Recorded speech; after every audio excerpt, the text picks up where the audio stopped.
Hey everybody, I'm Lori Petro. Welcome to our monthly Q&A. If this is your first time, it's so nice to meet you. We're going to get started with a couple of questions that I have that came in through email, but if you have a question, feel free to leave it in the chat box. If you do that, I get a chance to read it first, and then I can unmute you if you want to add more to the question. Of course, this is a group support, so questions won't, I'll try to generalize some of the themes because that way it can speak to everybody.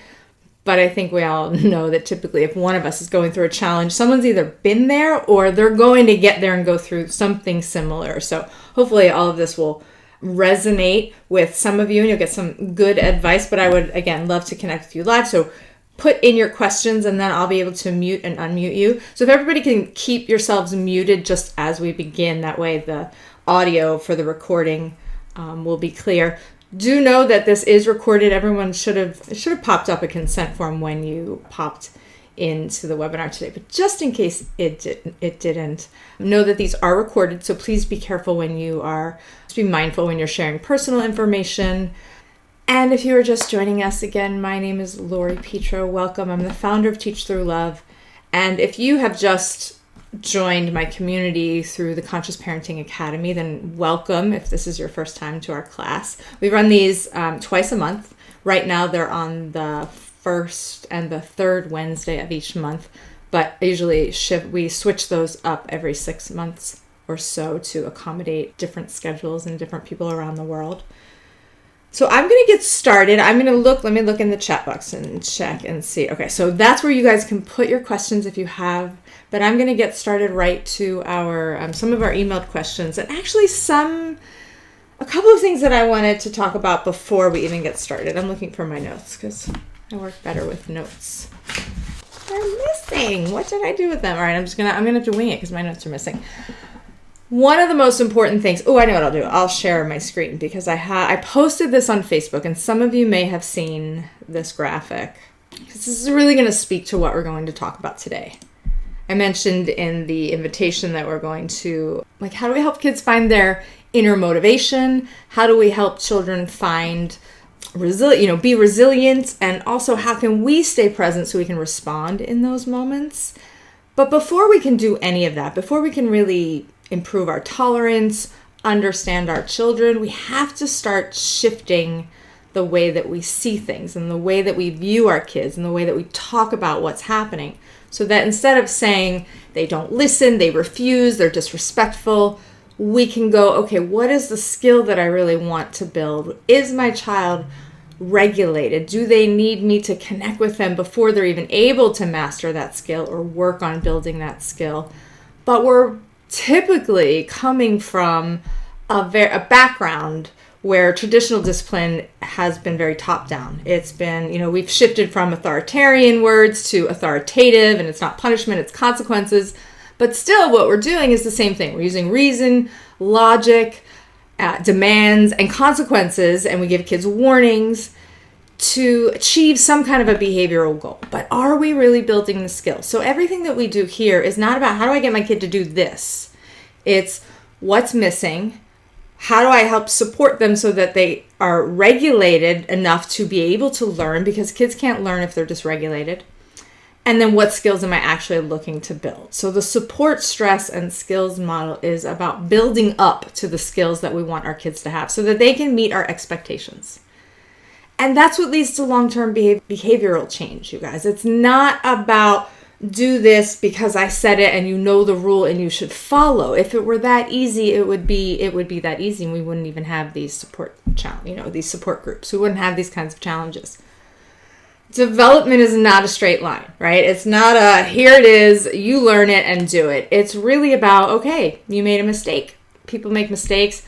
I have to put some boundaries around you, right? So it doesn't mean that we don't hold children accountable. It means that we don't use demands. We don't use reasoning we don't use the teachable moment to reason with them. We actually give them information. We want to give them quality feedback. So conscious communication is about quality feedback. So that is what I just wanted to start out by giving you this example of what the difference is. So we have to move beyond looking at they're not doing what I've asked them to do and move to how can I help support this child to feel regulated enough to be ready to learn and take accountability? And that's a little bit of a process. It doesn't mean that it takes a lot longer. Often it takes much less time to do what we need to do and to get kids regulated. But sometimes there's a learning curve and maturity depending on the age of the child. That all matters.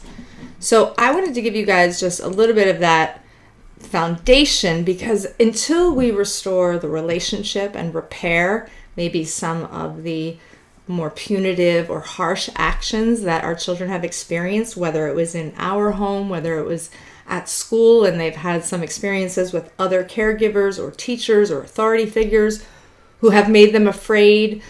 Lots of you guys are working with kids who have had a history of trauma, or you are also bringing your own trauma to the table. And a lot of the times we're not aware of our own trauma. So there's a lot of different moving pieces that are going to be at play when we're looking at our children's challenges. So that's why I'm going to give you guys lots of ideas on how to start breaking this down. And hopefully you're listening to the audios and the information that are provided to you in the classes in the Conscious Parenting Academy. But it's also important to really do the personal work, the inner work, because you won't be able to help a child struggling unless you can do that work. And that's actually what one of the first questions that came in was from a mom who has a 9-year-old who has got really strong emotions, a lot of anger. It sometimes leads to violence against other family members, his siblings, for example. And mom right now doesn't feel really safe. And she gets then very triggered, and she's wondering, what do I do in those moments? How do I... Even talking about the challenge brings a lot of energy to me. I can feel the emotion, in that kind of a situation when there's so much anger and so much rage that you see coming out of a child and you don't know how to contain it, and you're worried then for your other children or your own safety, or a lot of the time we're worried that it's going to escalate and then we're not going to be able to stop it in the future. So we become very triggered in that moment. There are some situations where and I don't know if you are getting some outside therapy, but sometimes there are situations where you actually really need to do that. So a 9-year-old who's having a lot of violence and rage, I would suggest definitely get some outside help, because that child needs an outlet, and he may need an objective outlet to connect with before you can do the repair work at home, especially if you're still having challenges regulating yourself. So in those moments, the most important thing to do is affirm that child's safety.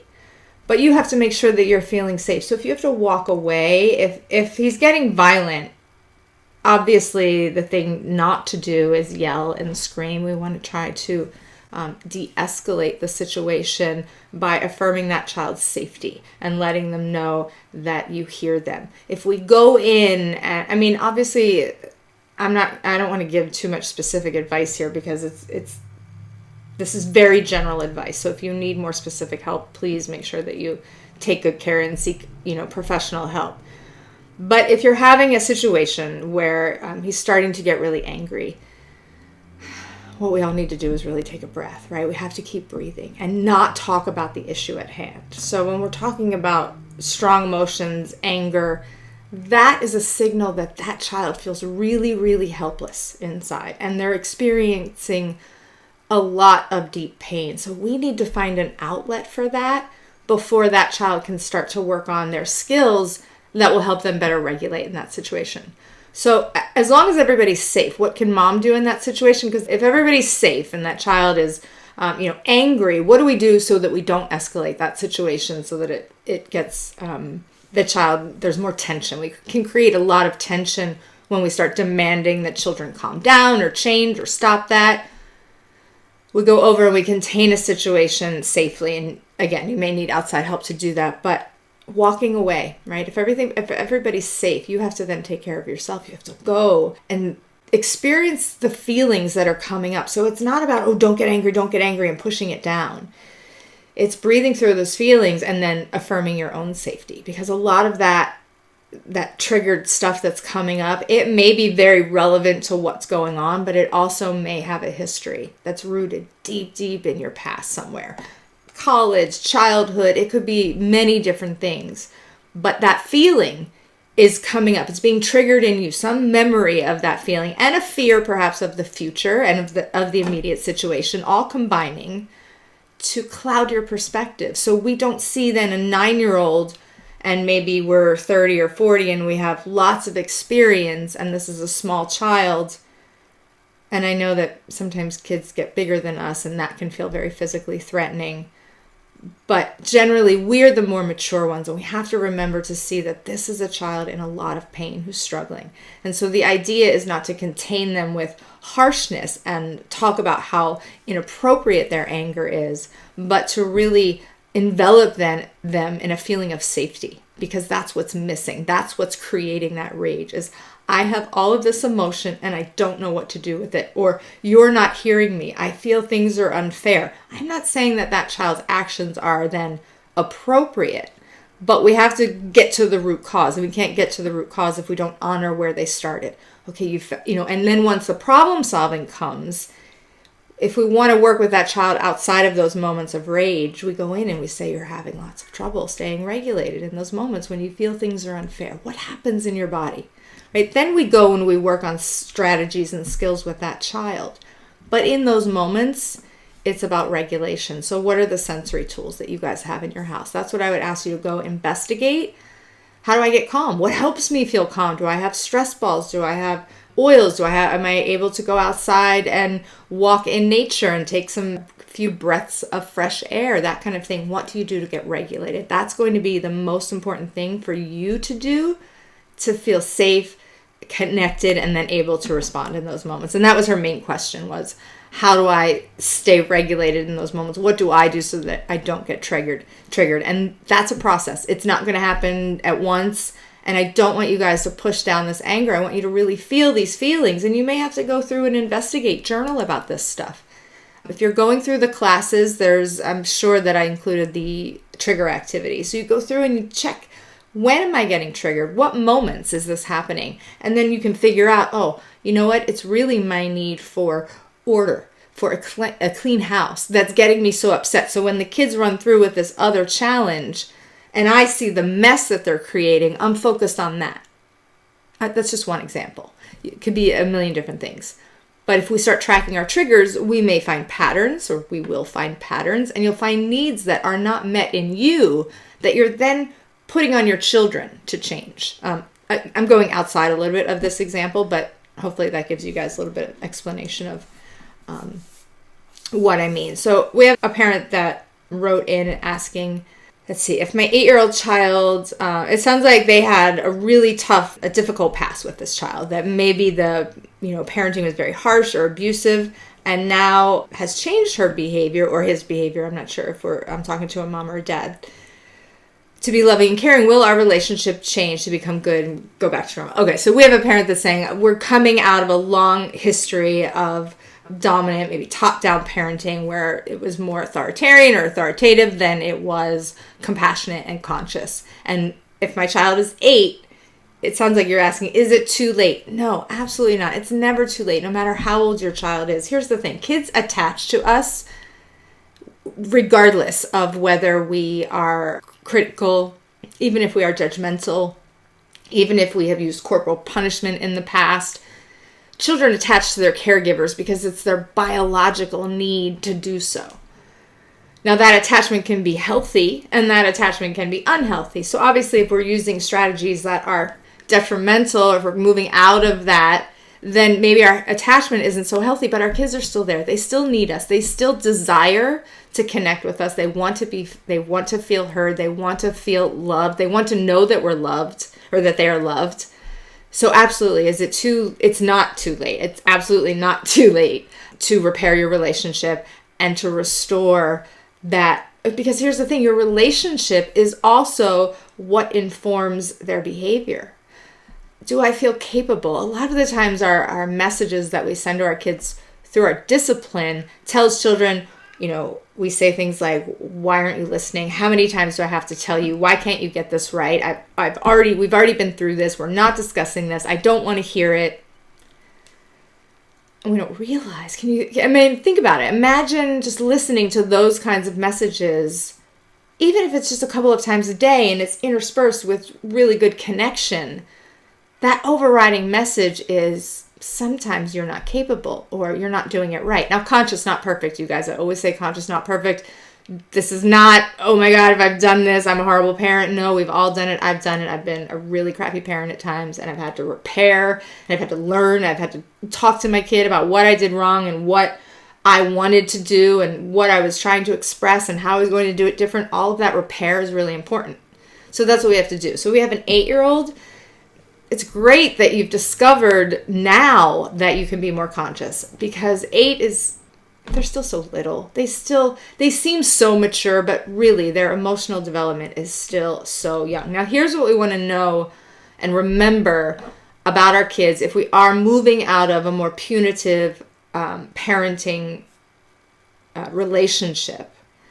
What we want to remember is that our kids are going to be responding to us and to our, we may be empathetic, but they're still going to be responding to the ways that we used to interact, right? Their mind is going to refer back to that pattern, that history that we have. So it's not about what you're doing right now in the moment. It's about repairing what we've done and going back. And so know that you may get some pushback. It's not going to be like, oh, immediately you provide empathy and your child wants to connect and they want to shift their behavior. I mean, it's not that easy with any child, whether you've been doing it from the time they were born or not. But especially when we then shift, children have to then regain some trust. They have to know, is this what you really mean? Can I trust you to be vulnerable in this moment? Can I unload my anger?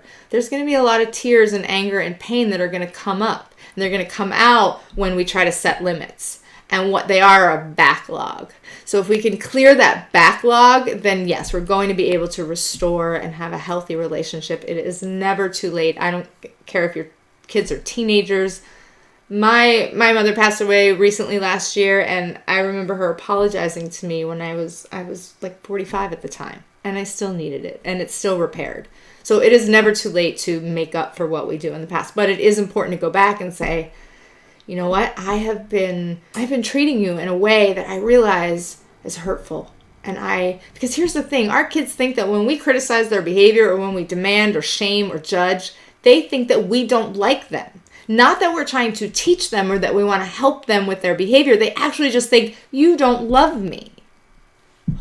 It's the furthest thing from what we're trying to express, but that's the message that they take away. So the first thing we want to go do is acknowledge that and not make excuses. Not, I'm sorry that I hurt you, but I always have your best interest in mind. Leave off all the but. All the buts can just stay. They already know that. They know that you have their best interest in mind. The fact that you're connecting and that you're still their caregiver and that we live together, we're a family, that is what their attachment is based on. We are a unit. Now we have to make sure that every part of this unit feels like they're connected and like that connection is really strong and it's not kind of hanging off by a thread. So repair. I have lots of videos, you guys, on my website, also in the Stress Proof Your Kids class in the Academy. Elizabeth Walther goes through a process of repair and some ideas, so you can watch that if you need more ideas about that. So absolutely, please know that is possible. All right, who else has a question? Do I see it? Let me see if I have any questions in the chat. Or if you guys would like to, if you can type your questions. If you can't type your questions, but you'd like to join us online. If not, I have a couple of more questions that I will go to if I don't see any more in. And again, remember that we do these twice a month and the recording will be posted. So if you joined us late or you have to jump off early, know that you can go to and find the recording. We'll post on YouTube and I'll send out the link after so everyone has it.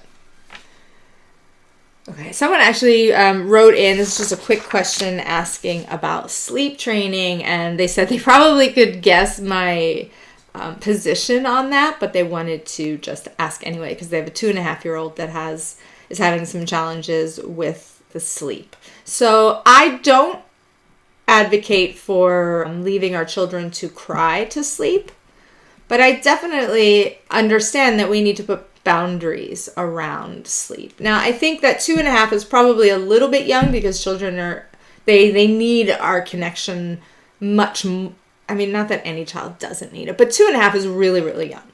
So, but when we talk about a 5-year-old or a 6-year-old who's still running out of bed or won't stay in bed, or a 4-year-old, we can put some boundaries and help them feel safe in their bedrooms and get that rest that they need. And I actually have a post about that I wanted to direct you to. So I'll post that in the follow-up as well. But if you go to my YouTube channel and look for the post, actually, is it a post or is it a video?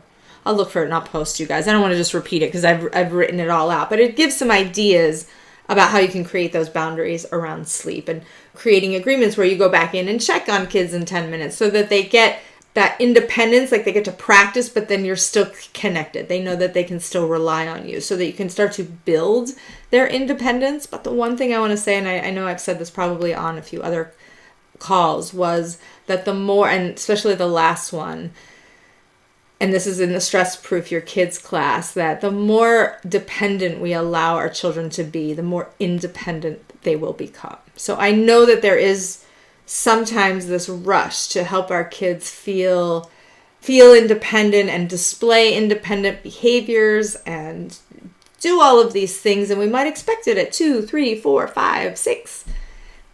They're just too young. I think that we have somehow in the culture have placed these expectations on children that are just inappropriate for their developmental age. It doesn't mean that all children don't show some of these expectations. Like I know 2.5-year-olds who went to bed, slept through the night, and got up at 8 a.m. every morning and never had a challenge. But that doesn't mean that every 2.5-year-old should be expected to do that. So sometimes we look at our kids and we measure them up against what our other children or other children in the community that we see that are doing things, or our siblings' children, our relatives.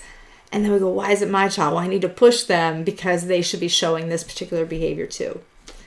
But all kids are different, and we all have different strengths, and we're all and different skills that we acquire at different ages, and development is not a straight line. So if I could say anything to you guys, please know that development doesn't just unfold in the same. There's a certain order that it has to go through, and certain skills have to be mastered before children can move on to develop more mature skills, more complex thinking skills. But it still isn't a straight line, and children regress, and everybody's on a different timeline. So we use general ages, but it really, really is very general. These are generalizations about development, and we have to look at what is holding my particular child back. What is it? Because the reason that 2.5-year-old is having sleep challenges might be completely different than the reason that this other 2.5-year-old is having sleep challenges. So I would look at, what is it? Is this a child that seems to be maybe disturbed by a lot of screen time or a lot of activity before bed, or isn't getting enough like roughhousing and sensory input that they can't settle? Or is it an attachment issue, like they're scared? A highly sensitive kid, my child she's very independent, but sleep-wise, she was terrified to be alone and in the dark. So it took her a lot longer to sleep independently. But now at 14, she's like so independent. I'm like, no, you need me. So it's a great thing. So know that oops, I just kicked my camera. Know that what our kids, the kind of behaviors that they display now does not necessarily represent the way that they're always going to be. Know that they will grow and they will mature for sure. All right, you guys. All right, so I have another question about, well, this one's kind of similar. Let me see if I have anybody answering. Anybody here that has a question? I have one more question that I'm going to get to, and then I'll check the chat once more, and then we can wrap up for the day, and I'll, of course, post the video for you guys. So this question is about, what do we do when we see children? We have a mama who wrote in and has a purposefully destructive 6-year-old who was drawing on the walls and creating holes, and then the 7-year-old brother and the other younger sister who stood by and just watched and did nothing. I know, going in, this actually happened to my sister, a similar situation recently, and she went in and she found a big giant hole in her wall, and she sent, of course, the text to our family text group, and we try, us having like older children, she has very young children, and some of the other people texted back funny memes and like, oh, it's so artistic, and I texted back a picture of a banana taped to with a duct tape that was taped to a wall that sold for like, I don't know, $500,000 or something as a joke. It was all in jest, of course. But we have to take a deep breath when this stuff happens because kids make mistakes. And the other children who were watching may have had a lot of different emotions going through them. But before we get to their emotions, let's just nurture our emotions and try to sometimes, and especially in this kind of a situation where the wall can be replaced, looking back, you will forget that kind of stuff. But what do we do to make sure? Oh, right. First, so our emotions, we got to deal with our emotions. Get angry. Let yourself be angry about that. But do what my sister did, which was text the group family text so she could get that empathy. So we of course empathized with her before we sent her the funny jokes to try to lighten the mood for her. But do that. Go and find a way to channel that anger so that you don't direct it at your child. But you still have to come back and talk about the consequences of what happened, right?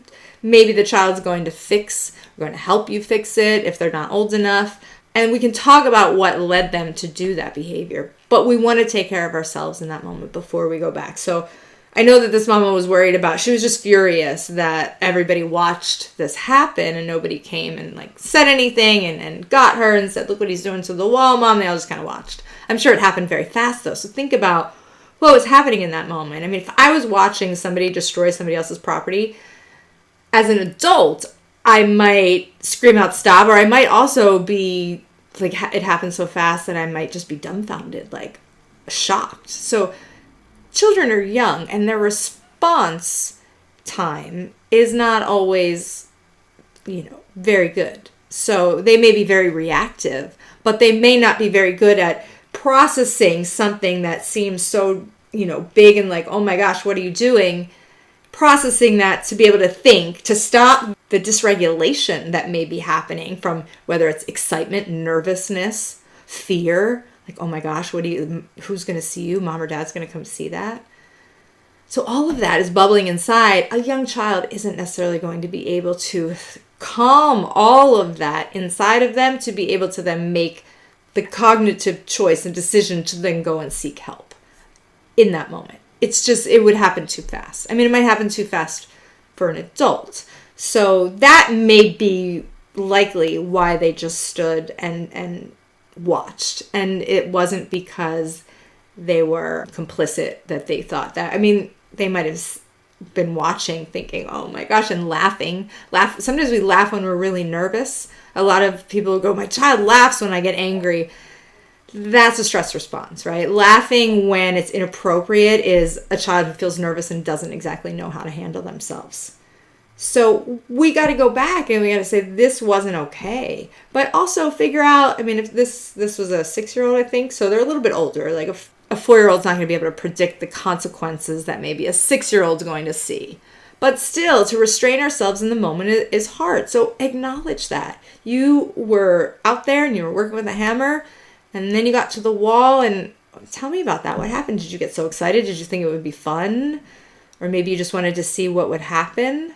That's probably mostly it. I just wanted to see what would happen. This is what happened. What do you think we should do? That child is going to be more likely to reflect on their behavior, to consider what happened, and then to remember that next time. Because the emotional impact of that experience leaves a positive memory on them. They take forth the memory that you care, that you wanted to help, and that you help them figure out how not to do it next time. Do they feel like, oh, I got away with it because Mom loves me and now I can do it again? No, we're not. I don't know when we ever decided that human beings were so awful. I know that we as a people have done a lot of awful things, but it's in defense, I believe, of being treated in disrespectful ways. So children want to, especially their caregivers, they want to please you guys. My kid wants to please me. Your kids want to please you. They may not have the skills or feel safe enough or feel connected enough to do that, but please know that those experiences, those kinds of interactions are what create the positive memories that kids draw on in a split second, because the brain's like a computer. It's just pulling up these memories. And then kids are reacting based on this framework that we're creating through each interaction, through adulthood. And then finally, they have this history of all of these interactions. Are they mostly positive or mostly negative? We can regulate ourselves, and then we can go in and create mostly positive moments for them. That's the biggest difference that we want to do. So know that those kids will definitely be able to look. It's not that they were sitting there trying to get away with something. Now, here's the other thing. If our relationship is not so strong, then children are trying to get away with things because that's how they know that they're going to stay out of trouble. But trouble to them doesn't mean cooperative problem solving. It doesn't mean I'm going to listen to you and then I'm going to put boundaries on you. It usually means I'm going to get yelled at, I'm going to get lectured, or they're going to take my things away. But because we're using that as the focus. But if we take the things away, sometimes we need to create restrictions around things. I'm not saying that we never do that, but how are we saying that? How are we delivering that information to kids? All right, we have, let's see. Oh, now I see a couple of questions coming through. So let's go to them because we still have some more time. So what do we do for occasionally a 6-year-old doesn't want to attend Zoom classes and he gets, it says disintegrated, but I think you might have meant dysregulated. I'm all for listening to maybe his need for old routine, familiarity, close connection, but I'm worried about school in September. Yeah, I think a lot of parents are definitely feeling this because for some kids, Zoom is really dysregulating. It's actually, my daughter hates it. She's 14, she hates it. She absolutely hates connection. She doesn't even like connecting with her friends in those spaces. She finds it very hard to inject herself into conversations. She finds it hard to follow the conversation. She really does not do well in that kind of environment. So how do we support a child? I mean, a 6-year-old should be spending no more than 20 minutes on a Zoom call. I mean, they just shouldn't. If it's any more than 20 minutes, then it's just not appropriate for a young child. Maybe 30 minutes max, but for a 6-year-old, I mean, gosh, 20 minutes I would say is max that they should be on a Zoom call. So if it's longer than that, I mean, some of the things that kids use in schools, sensory tools are going to help them. Just having a fidget that they can use while they're watching the class. A lot of the times, though, they're going to be watching and they're not going to be taking in because they're going to be so dysregulated. So those fidget toys will sometimes help them in that space. It'll help them feel calm so that they can at least somewhat pay attention. But again, the time is going to make a really big difference. I would not recommend making your kids sit there for any longer than that time. And then before that time, definitely doing something that's not going to be drawing their mental focus. And I probably don't want to be pulling them off games and TV to put them in a Zoom class because that transition, unless there's some space between that transition, that is not going to go well. Just developmentally, it's not that you can't do anything about that. You just have to sort of let sometimes children just have to be uncomfortable. When they're uncomfortable, that sometimes means that we're uncomfortable. So that I would check in with that as well and see if what comes up for you in those moments when it happened. If you can handle it, then sometimes kids just have to be uncomfortable, right? It's like, okay, we have 4 more minutes. We have 10 more minutes to sit here through this class. Let's try this. Let's try using the stress ball and squeezing this. And maybe it sometimes helps me listen. Or, just even you being close in the room might help them feel like if we leave kids, we think, oh, they're 6, they can sit in front of the screen and listen to their teacher for half an hour, but they can't. Sometimes I just don't want to give advice that says this is the way you get your kid to do it because it's just developmentally not appropriate. But how can we support it? The fidgets are going to be really big. Getting them outside and not removing them right from one screen to put them in front of another will also be really important. And I would also ask him what it's like. We have to do this many minutes of class each day and breaks in between. So if they have different classes, make sure that in between they're not sitting there doing worksheets. We can't replicate school at home. We just can't. It's not going. Some kids, again, every kid's different. So some kids might just be diligently getting their work done and doing their thing and moving on. And some kids might be fighting you every step of the way. It's not worth breaking down your relationship at home for trying to replicate school because it's not the same experience for them, and you're just kind of, it's like pushing a rock up a hill. It's not going to be beneficial. So look for those supports to put in place, and also I'd get his input. Like, here's how many minutes they want us to do school. I know it's really hard for you. Like, what does it feel like in your body? Does it start to get, like, do your legs start to get all fidgety and you want to jump? Because sometimes just bouncing on a yoga ball while they're sitting in front of the Zoom will help. Some kids don't want to be on the camera. And so they don't want to stay. That was my daughter's issue. She didn't like having the camera. So getting permission for them to have the camera off, I know that sometimes that could present challenges with having them pay attention or knowing what they're doing, knowing that they're engaged. But again, we have to figure out what's most stressful for my child. So find out what's really stressing him out. Staying in that, because when you say I'm all for listening and maybe his need for old routine, yes, definitely, right? That's interrupting. But we can't rush to, but I still need him to do X, Y, Z. Because we have to stay in the discomfort of the old routine and get through those feelings before we can then feel ready enough to be open to new ideas. So that's what he has to do too. He has to feel really heard in those moments. Like you said, you're for that connection, and then check in with him. Like, what is it? What do you think would work? And then his suggestions may not actually work. So then you come back and you're like, that didn't work. We tried the fidget toy and the spinner for that class, but it didn't seem like you got up and then you went over and got, some more stuff off your desk to play with. So that didn't work. Let's try again tomorrow. Let's think of a different way. Maybe if I sit by you in class and do my work while you're on the computer, would that help you feel like that you can stay there? So talking to our kids, especially at 6, right? We can't talk to a 2.5-year-old that way necessarily, but we can talk to a 6-year-old and find out what's important to them and what they don't like. Yeah, I don't like that. It's really frustrating to have to sit and listen. It's hard to pay attention. It makes your eyes hurt looking at the screen. I understand that. Just wait. We're such in a rush sometimes to figure out the solution. I want you guys to wait.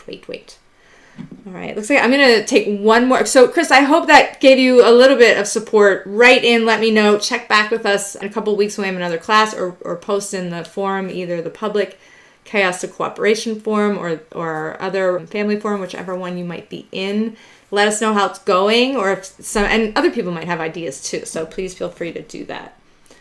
So let's take one more question. We have a 12-year-old who has some anxiety, and last fall it sounds like they refused to go to school for a couple of weeks. And this is a very sensitive, so we have a highly sensitive child who also has some trauma in their background. There was some divorce and moving and all kinds of things. And so video games constantly, which is just very common right now, I think, for a lot of kids. A lot of people are working with the issue of getting our kids off of their devices and connected. So this parent says he plays video games constantly and has been pushing me away this past year. I struggle with connecting, setting limits, giving him responsibilities. During online learning, he would not complete assignments, not turn on the camera. So it sounds like he's just having lots of troubles, just maybe interacting right now in general, completing tasks, connecting with families at home. So wondering how to move forward with the relationship in a conscious and connected way through adolescence. So at 12, definitely what we want to do is make sure that we are, if we're not already connected, that we're trying to plug back in and reconnect with our kids, because this is certainly a time when the advice, the ideas, thoughts of their peers have a lot of influence. And if they don't feel connected at home, then they are going to want to escape and find connection with those other, whether it's video games or whether it's actual, people and their teens. And that's important. We don't want children to not have those deeper connections with their friends as they get older, but we have to remember that we want to remain their number one attachment figure. We want to be the influence that they have. So how are we going to go about repairing? We have a highly sensitive child that has some anxiety and some trauma in the past. But I want to know, when this child's pulling away from you, what is that like? Have you gotten down and connected with them to find out? And maybe they're pushing you away. Maybe they're not responding to it all. Sometimes our kids just shut down. Sometimes we try to reach out and they shut down. I mean, you say he's pushing you away. Setting limits, connecting, giving him responsibilities. There's many different issues there. So what we want to do is focus in on what's the most important thing right now. I would say it sounds like maybe reconnecting, repairing that relationship. That's going to be the first way that you actually get in to then be able to set limits. Here's the other thing about setting limits. If our relationship isn't strong and we try to set a limit and our kids push back against that limit and they say, I don't care, and they don't react to punishments, or maybe they only do it when you punish or consequence. Usually we rush to that punishment or consequence as soon as we get that pushback. Or maybe we wait. Maybe we have a certain level of tolerance and then we get to it. We just have to wait through the emotion and through the no that we're getting and the resistance. And we have to wait, because that no that our children push back, that's the beginning seeds of them getting dysregulated, right? And then we say, okay, I'm listening to you, I'm giving you more empathy, and they still say no. And then little by little, our tolerance starts to dwindle, and it gets shorter and shorter and shorter. But what happens then is the shorter our fuse gets, the more agitated they will start to get. And that, if that's the pattern, then it is very hard to set limits, because we don't feel confident setting those limits. We either know it's going to end up in that situation, or we just aren't able to hold that boundary and also let our children have their emotion around it. There's only certain things that we can require and ask of our children. Like that, we can't stop what comes out of their mouths. We can't physically make them empty the dishwasher. So sometimes when they say no to us, to whatever it is that our request is, it's their way of reclaiming a bit of autonomy. I mean, they're told what to do every moment of the day, right? You have to go to school, you have to do this, you go here, the teachers tell you when to eat lunch, I tell you when dinner is happening. Like, they really have so very little choice. And a 12-year-old wants a little bit of choice. So we have to look at, what has our relationship been like so far? Because that child may be pushing back against those limits, and then you feeling like, I can't set limits because they don't respond to my limits, or I don't feel confident. We have to work there. We have to work through those feelings that are coming up in you that say, I can't handle this right now. I'm trying to set a limit and I can't. They're reacting to me and I'm going to lose my cool. Well, why are you going to lose your cool? Like, what's happening? Well, I just think that they should respect it. And I'm just making stuff up now, but they should respect me. Well, what does that feel like when you aren't respected? We have to take care of our own stuff before we can then go in and help a child with their stuff. So once we can look at that child and recognize why they're pushing away and then seek to repair that part, that's how we're going to make breakthroughs. That's how we're going to get them to motivate themselves. We have to help them feel capable. We have to help them feel loved again. And I'm not saying that we don't love our children. Please know that I'm not saying our intention was ever to make them feel unloved. I absolutely know that that was not our intention as parents. But our intentions and the way that our children actually receive our intentions are two completely different things. So I would just start by going in and reconnecting with him, and maybe doing some repair, like we talked about with our 9-year-old too, our other child that we had earlier that we talked about. So highly sensitive and have already experienced that high conflict. What does that do? We have to remember that sets up a nervous system that is on high alert. So this may mean that you have to do we have to keep conversations short. We don't want to have them in the moment of conflict. We don't want to do repair when we're feeling dysregulated. We really want to go in and connect with our kids when we've had some time to calm down, when we've had some time to investigate the root cause of our own anger and our own sadness and our own inability to regulate. Because if we can't regulate, we can't help our kids learn to regulate, right? It has to start from us. Let me see, what do I want to say anything else about that? I know I've just said a lot. Sometimes I go on and on, but there's so much there, and I know that what I'm saying is that you have to take it really small. So please know that this is not just like one thing that we can go in and do, but we have to really go in and just start acknowledging whatever's most important. Like, is it that relationship that's breaking down? Is it your inability to set limits and feel confident? Is it that he is because here's the thing, he's not going to take on responsibilities if he doesn't feel like he's part of the house or part of the family, or if the family has gone through a lot of trauma and we haven't gone through, and then repaired and restructured and created. Maybe just have a family meeting. Maybe everybody needs to have a place where they can air their grievances and they can say, this is what I don't like. This is what happens during the week and it makes me feel scared or it makes me feel unsafe. Helping kids express themselves in these times will then help them be more open to our influence and to connecting with us. But again, keep coming back. In the Conscious Parenting Academy, there's a lot of exercises for you to go through that will help you guys work through a lot of the processes that I'm talking about. So I know I said a lot today and it may feel a little bit overwhelming, but just take it slow. Just take away one thing that you might do, whether that's working on how am I going to regulate during really strong emotional times when I'm really upset or when my child's really upset. What am I going to do to not get dysregulated in that moment? Do you have a plan? Do you have a sensory toolbox in your house? If you're working on your child's motivation, again, how capable does that child feel?